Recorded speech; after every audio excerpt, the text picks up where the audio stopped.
Late one evening, a woman stepped into the elevator to head down to the subway station in the South Korean city of Daejeon. But just as the doors were closing, Mr. Lee crashed into them in his electric wheelchair. He had tried to get in, but didn't make it in time. Then, after a brief pause, he rammed the elevator with his wheelchair once more. The doors bent under the impact, but held firm. But Mr. Lee backed up again and slammed into the elevator one more time. Then, suddenly, the doors ripped open. He and his wheelchair fell straight into the shaft below. Ultimately, the man suffered a severe skull fracture and died instantly. After the incident, authorities started placing special warning stickers on elevator doors across South Korea. At the same time, the Darwin Awards website added a new page, recognizing one of the most absurd ends that could be easily avoided. And this video is about stories just like that. Viewer discretion is advised. Blind anger and frustration rarely lead to anything good. On September 12, 2021, two drivers collided on a road in Berkeley, California. Instead of simply contacting their insurers, they decided to argue over who was the one to blame. The accident took place in the middle of the night. Michael Bernardo and Keandre Alums were likely exhausted and began their showdown right on a busy highway. Another driver spotted the wreckage up ahead and tried to swerve around it, but suddenly, in the glow of his headlights, he saw two men standing in the road. He had no time to react and hit them both. Panicked, the driver called emergency services right away, but it was already too late. Bernardo and Alums had sustained fatal injuries and died on the spot. Although the driver wasn't at fault, he now has to live with the weight of knowing he accidentally took two lives. Over 1 million people die in traffic accidents every year, since the roads are deadly enough on their own. And one tiny mistake behind the wheel, and the chances of a tragic ending rise even higher. Especially when it's the Via Dutra, one of Brazil's longest and busiest highways. Covered in heavy fog at just 6 a.m. in the summer of 2010, a young couple pulled over on that highway to have a little private time. Suddenly they heard a deafening horn, and in the next moment, everything went terribly wrong. A massive truck slammed into their car with overwhelming force, knocking it clear off the road. The woman was thrown from the vehicle and landed right under the wheels. Her partner was crushed inside the wreckage. Both were killed almost instantly. What exactly happened? The thing is, the Via Dutra is a long stretch of highway, but on this specific section, there's no shoulder or safe space to pull over. Therefore, stopping is only allowed in case of an emergency, but the young couple had parked their vehicle right in the driving lane. With the dense fog and the time it takes a truck to brake, they never stood a chance.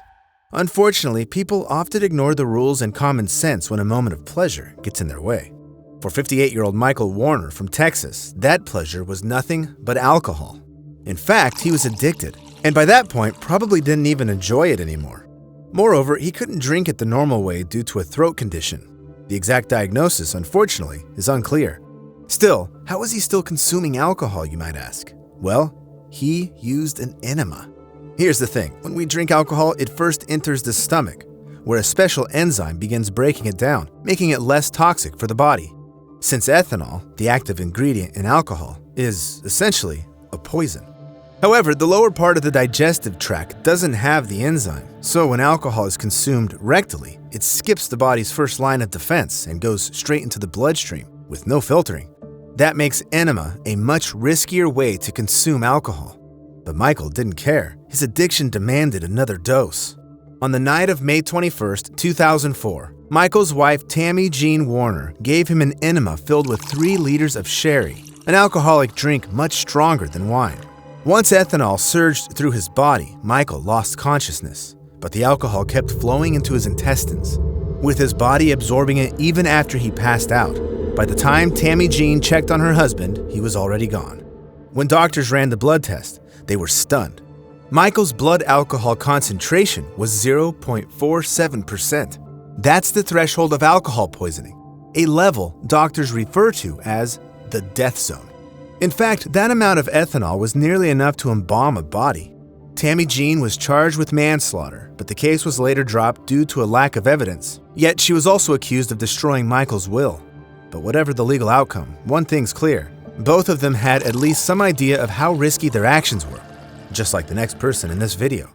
Anyone familiar with American history will certainly recognize the name Gov Morris, one of the founding fathers of the United States. He was a statesman, the penman of the Constitution, a lawyer, and an outspoken opponent of slavery. In short, a pretty remarkable figure. However, his life was far from easy. At just 14 years old, Morris accidentally spilled a kettle of boiling water on himself, burning his right hand and side. The burns were so severe that he had to take a full year off from college to recover. He was actually lucky the burns didn't lead to gangrene, otherwise the doctors might have had to amputate his hand. But at the age of 28, Gouverneur Morris lost his leg. His carriage was involved in an accident that shattered his left ankle. Since his regular doctor was out of town, the surgeons on duty recommended an amputation below the knee. And from that day on, one of America's founding fathers lived with a wooden leg. Although there was another theory about how Morris injured himself. Some claimed he jumped from a mistress's balcony when her husband unexpectedly came home early. I'm sharing all of this so you get the full picture of how familiar Gouverneur was with the medical practices of his time. And yet, at 64 years old, this intelligent and well-educated man decided to self-treat a urinary blockage by inserting a whalebone into his urethra. Whalebone is made up of tough bristles that line a whale's mouth, allowing it to filter plankton from seawater. By inserting it, Gouverneur Morris injured himself. But it wasn't the injury that killed him, it was the infection that followed. And here's more. A flexible catheter, made specifically to treat urinary blockages, had been invented the very year Gouverneur was born. So here's my message to everyone. Never be ashamed to see a doctor, no matter how intimate or uncomfortable your problem may be, since the alternative is dying and earning yourself a Darwin Award. But unfortunately, most people don't even realize they're putting their lives in danger, just like 4 treasure hunters in the Czech Republic. On June 9th, they climbed into an underground tunnel chasing after a hidden fortune. And if you, like me, didn't think something like this still happens in the 21st century, then you probably haven't heard of geocaching. It's a modern-day treasure hunt game where players use GPS to search for hidden caches left by other users. Most of the time, the treasures are just small trinkets, but the experience itself is exciting and usually pretty safe. But on the day the Czech group set out to find a hidden geocache, meteorologists had issued a storm warning that should have raised a red flag. Since they planned to enter an underground tunnel with only one way in and one way out. Still, they took the risk. And to make things even harder, GPS signals don't work underground. Therefore, finding the cache took much longer than expected.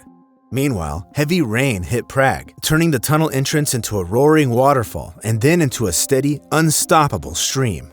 The only warning the group had was a strange noise that grew louder until it became a rushing current that swept them all away.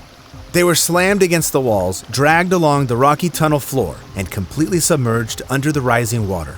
Shortly after, locals spotted 2 people struggling in the middle of a nearby river. Rescuers rushed in and pulled them to safety.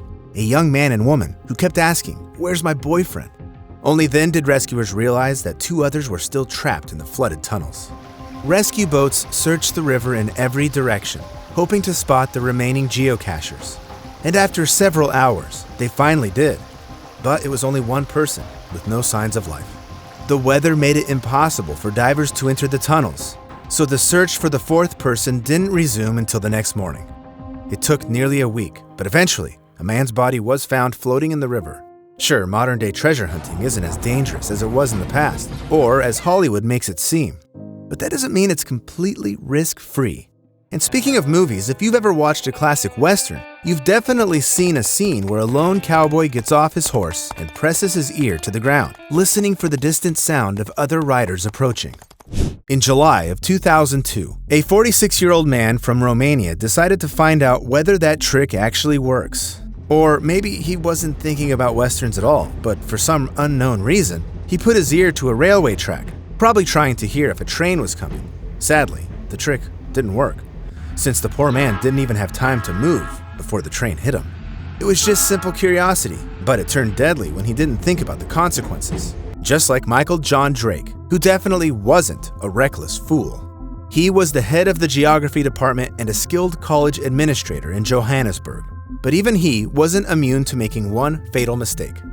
New Year's Eve 2004, Michael and his girlfriend made their way to the Victoria Falls Bridge, right on the border between Zimbabwe and Zambia, to take in the breathtaking views. It was a romantic and picture-perfect moment, so the couple decided to snap a few photos. But suddenly, Michael's glasses slipped from his hands, landing dangerously close to the edge of the bridge.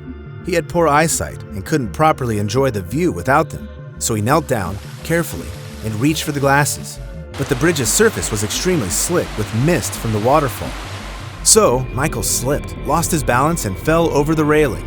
His terrified girlfriend rushed to the edge, only to see him fall from a shocking 40-meter height.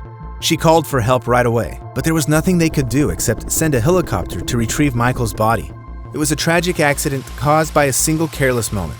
But sometimes people make reckless choices, fully aware of the risk, and the cost can be devastating. The next story has its own dedicated page on the Darwin Awards website. In July 2002, at a symposium in Germany, two pathologists shared a disturbing case from their practice with colleagues.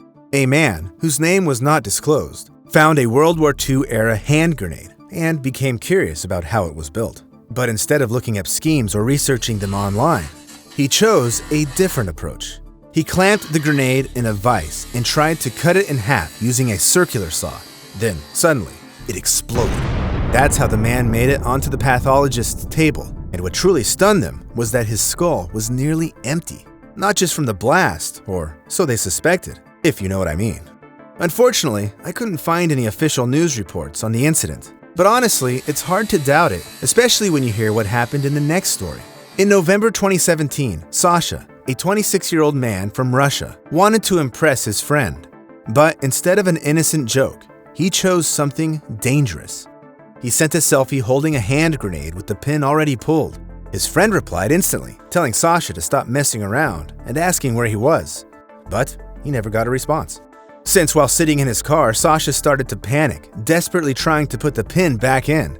It didn't work, so seconds later, the grenade exploded. The blast tore through the car like it was made of foil, and Sasha's body was ripped in half.